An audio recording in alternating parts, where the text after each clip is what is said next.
Yeah, g'day. How you going? Welcome to Wells' Nature Tutitions. Today, I'm going to be talking about tree ferns. Tree ferns are an ancient structure that the Chinese built hundreds of years ago when they had the technology to create vegetation. It's a wisdom that we've lost since refined sugar and internet.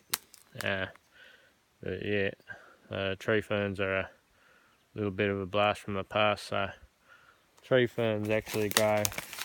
There's one behind me now. They grow 1 centimetre every 100 years.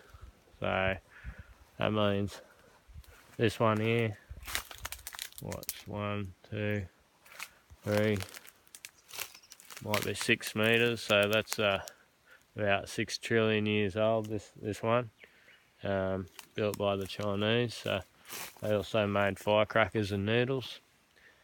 Another interesting fact about tree ferns is that when the fronds come out of the top of them, lets off a little luminous explosion of blue smoke, and you can only see it if you eat a certain mushroom in the forest at a certain time of the evening. So that's something interesting about tree ferns.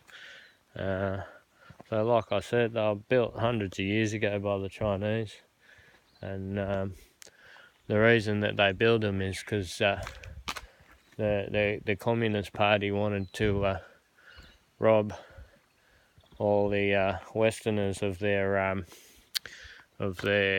oxygen.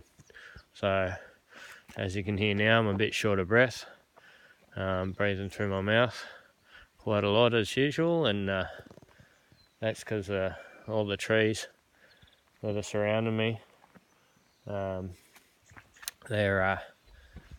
photosynthesizing all the oxygen out of the air, and in that way they're taking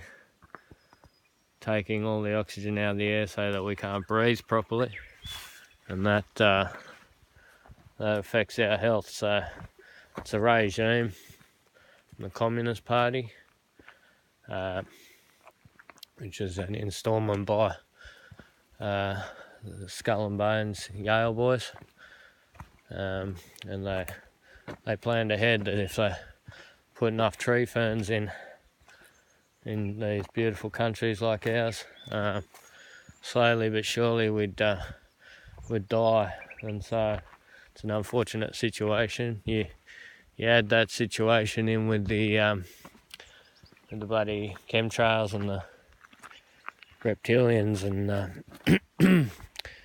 and all the stuff that the Chinese are putting in our food, and makes for a challenging environment to live in. But nonetheless, here we are. Sometimes when I come out here just to witness the destruction around me, I'll just bring an oxygen tank or a little puffer. But I've slowly conditioned myself to deal with these situations. There's a few big trees around here, but they don't photosynchronise quite as much as the tree ferns do, because they just don't have as much leaves. So as you can see, this old girl here, sounding hollow, prime candidate for chopping down, I say. Imagine how many newspapers you can make out of this old girl. But anyhow, that's something to think about in the future when people get smart and start realising it's these things that are taking all our oxygen.